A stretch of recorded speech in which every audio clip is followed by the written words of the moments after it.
मैं हूं मधुर और आप देख रहे हैं अपना कानपुर। आज चर्चा करेंगे एक ऐसी महिला की जिस पर पुलिस ने आरोप लगाया, उसे बताया कि वो है एक लुटेरी दुल्हन, लेकिन कोर्ट ने उसे छोड़ दिया। फिर कोर्ट ने इतना ही नहीं, पुलिस को जमकर फटकार लगाई, कहा पेश नहीं कर पाए कोई सबूत। क्या है पूरा मामला, आपको विस्तार से बताते हैं।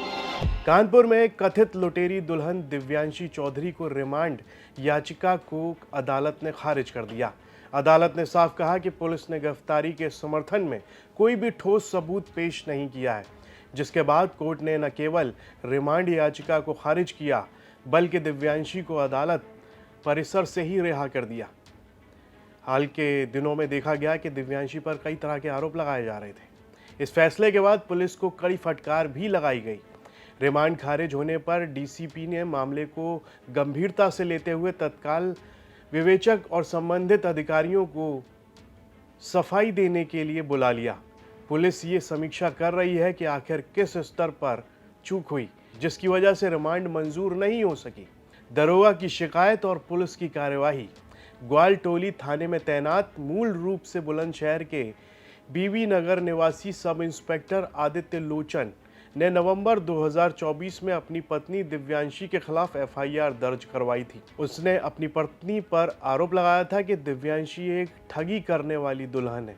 दोनों की शादी 17 फरवरी 2024 को मेरठ के मवाना निवासी दिव्यांशी चौधरी से धूमधाम से हुई थी, लेकिन कुछ समय के बाद सब कुछ बदल गया। दिव्यांशी चौधरी ने इस पर क्या कुछ कहा है वो सुन लेते हैं। मेरे ऊपर काफ़ी प्रेशर भी क्रिएट किया, मुझे मीडिया में बदनाम किया कि मैं लुटेरी दुल्हन हूँ, मैं ऐसी हूँ वैसी हूँ। एंड थैंक्स फॉर बशिन सर, जो हमारे एडवोकेट हैं, जिन्होंने अनबाइज्ड होकर एक न्याय के लिए पूरी लड़ाई लड़ी। उनके ऊपर भी काफ़ी प्रेशर क्रिएट किया गया था, लेकिन उन्होंने कोई भी प्रेशर ना मानते हुए आज सच्चाई की जीत मेरे को दिलाई है। मैं कानपुर आई थी अपने एविडेंस देने के लिए कि सर मेरे हस्बैंड ने, जो उसी थाने में पोस्टेड है और जो आयु है वो उसका दोस्त है, हमने फोटो भी शेयर किया है कि वो उसी का दोस्त है, तो कहाँ से फेयर इन्वेस्टिगेशन हो जाएगा। लेकिन उन्होंने उस चीज़ का फ़ायदा उठाया और मेरे को वहीं से अरेस्ट कर लिया, जबकि मैं खुद वहाँ पर जा रही हूँ अपने एविडेंस देने कि आप मेरा भी पक्ष सुनिए। ऐसा नहीं है कि उसने कुछ भी कह दिया हो गया है। कौन सी लुटेरी दुल्हन शादी में स्कॉर्पियो गाड़ी देती है? कौन सी लुटेरी दुल्हन 25 लाख की एफडी देगी? कौन सी देगी? आप शादी से 1.5 साल पहले से मेरे को जानते हैं, मेरे साथ आप रिलेशन में थे। आपने मुझसे 14.5 लाख ऑनलाइन लिया है, ऑफलाइन तो जितना लिया है उसका छोड़िए, ऑनलाइन आपने मुझसे 14.5 लाख लिया है। शादी के बाद भी आपका एक्सटॉर्शन खत्म नहीं होता, आपकी डिमांड खत्म नहीं होती है। आप दरोगा हैं तो इसका मतलब ये थोड़ी ना है कि आप कुछ भी करेंगे। बीवी को आपने इस हद पे पहुंचा दिया था कि शायद सुसाइड ही एक पॉइंट रह गया था। अगर मुझे बशिन सर जैसे सच्चे ऑनेस्ट एडवोकेट ना मिलते तो शायद मैं तो बिल्कुल वो गई थी। तो वहीं इस पूरे मामले पर दिव्यांशी के वकील वरुण भसीन ने बताया कि अदालत ने पुलिस की रिमांड मांग को नामंजूर कर दिया है। आरोपी को व्यक्तिगत मुचलके पर रिहा करने का आदेश दिया है। उनका कहना था कि पुलिस रिमांड के समर्थन में कोई ठोस या फिर विश्वसनीय और कानूनी सबूत पेश करने में दूसरी ओर के लोग असमर्थ रहे। क्या कुछ कहा है वकील वरुण भसीन ने, आइए वो सुनते हैं। न्यायालय में आरोप को सिद्ध करना पड़ता है और आरोप सिद्ध होता है एविडेंस से।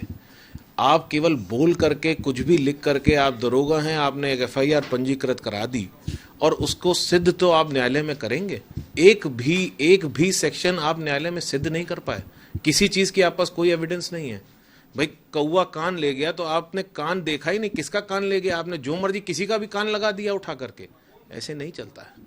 आप आरोप लगा रहे हैं, आपको आरोप सिद्ध कराने पड़ेंगे, डॉक्यूमेंट्री एविडेंस देनी पड़ेगी, जो आप न्यायालय में नहीं दे पाए। सर, क्या कुछ पॉइंट थे जिसकी वजह से राहत हुई? देखिए 41A जो माननीय उच्चतम न्यायालय ने कुछ गाइडलाइंस बनाई हुई हैं, जिस बंदे को अरेस्ट किया जाएगा उसके लिए कुछ गाइडलाइंस हैं जो पुलिस को माननी ही पड़ेंगी।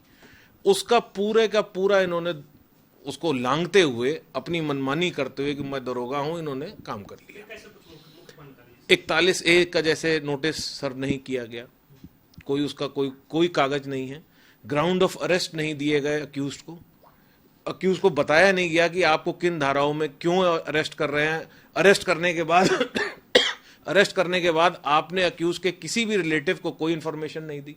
ऐसे नहीं चलेगा।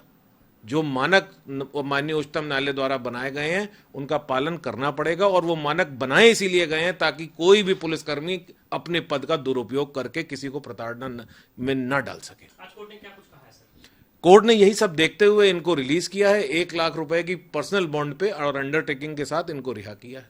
जो पैसे लेन देन का आरोप लगाया जा रहा था, आपने जो दरोगा उनके ऊपर भी बताया कि इस मामले की जांच होनी चाहिए। देखिए, पैसे का जो लेन देन है, 58,000 रुपए की तनख्वाह है एक दरोगा की एवरेज महीने की।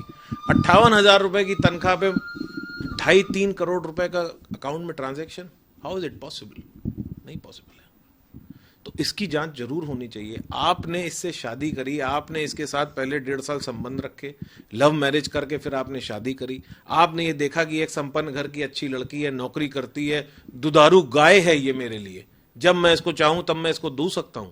जब आपका दूना बंद हो गया, भाई रबर बैंड को उतना ही खींचा जाए जितने में वो टूटे ना। इन्होंने रबर बैंड तोड़ दी, तो उसने अपनी आवाज उठाई कि मैं अब नहीं आपको रुपया दे सकती। आपने शादी कर ली, शादी के बाद आप ससुराल रह रही हो, ये मायके रह रहे, ये अपना कानपुर में पोस्टेड है।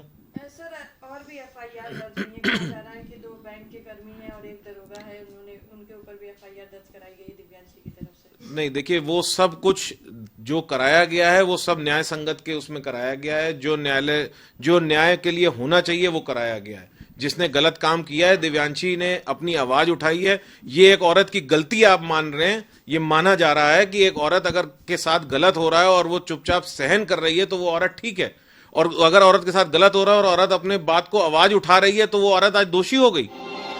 कानपुर पुलिस ने दिव्यांशी के खिलाफ नए आपराधिक संहिता बीएनएस की 12 धाराओं में मुकदमा दर्ज किया था और आगे की पूछताछ के लिए 8 धाराओं में रिमांड की मांग की थी। हालांकि अदालत का मत था कि रिमांड देने जैसा गंभीर आदेश तभी दिया जा सकता है जब सबूत मौजूद हों, प्रमाण भी मौजूद हों, लेकिन इस मामले में नहीं मिले। सुनवाई के दौरान कोर्ट ने कहा कि केवल आरोपों और अनुमानों के आधार पर रिमांड नहीं दी जा सकती। इसके साथ ही अदालत ने आरोपी को निर्देश दिया है कि वो जांच में सहयोग करेगी और किसी भी तरह का जवाब या प्रभाव नहीं डालेगी। असल में लुटेरी दुल्हन का मामला काफ़ी समय से कानपुर में चर्चाओं में था और उसके बाद में ये काफ़ी बड़ा। दिव्यांशी के वकील ने ये भी आरोप लगाया है कि पुलिस ने उन्हें दोपहर 12 बजे गिरफ्तार किया, लेकिन रिमांड आवेदन दाखिल करने का जो प्रयास था वो शाम 5:30 बजे के बाद किया गया। वकील के मुताबिक जब पुलिस घर जाकर रिमांड लेने पहुंची तो देर होने का हवाला देते हुए रात में प्रक्रिया पूरी करने से मना कर दिया गया और कहा गया कि सुबह आएं। अदालत ने भी इस पर नाराज़गी जताई है और टिप्पणी की कि पुलिस ने शाम को सिर्फ इसलिए आई ताकि जज बिना फाइल पढ़े ही रिमांड दे दें। असल में ये मामला कानपुर में सुर्खियों में था। एक लुटेरी दुल्हन का दिव्यांशी चौधरी पर आरोप लगाया जा रहा था। उसके ही पति जो सब इंस्पेक्टर हैं, दिव्यांशी चौधरी पर यह भी आरोप लगाया गया कि वो 2 सब इंस्पेक्टरों के साथ में शादी की और फिर उनके पैसे उनसे लूट लेती थी और फिर उनके ऊपर रेप का जो आरोप है वो लगा देती थी और उनको कोर्ट में और पुलिस में उनकी शिकायत कर देती थी। ये भी आरोप लगाया गया था दिव्यांशी चौधरी पर कि वो 2 बैंक मैनेजरों के साथ साथ 2 सब इंस्पेक्टरों को भी अपने झांसे में फंसाया था। तो इसी मामले को लेकर जब दिव्यांशी के खिलाफ पुलिस ने रिमांड की मांग की तो अदालत ने इसकी रिमांड खारिज कर दी और उसकी वजह ये थी कि दूसरे पक्ष यानी पुलिस या और जो दिव्यांशी के हस्बैंड हैं उनकी तरफ से कोई ठोस सबूत नहीं दिया जा सका। ये खबर हमें भेजी हमारे सहयोगी सिमर चावला ने कानपुर से। इस पर आपकी क्या राय है कमेंट बॉक्स में लिखकर हमें ज़रूर बताएं और यूपी से जुड़ी तमाम खबरें देखने के लिए आप देखते रहिए यूपी तक।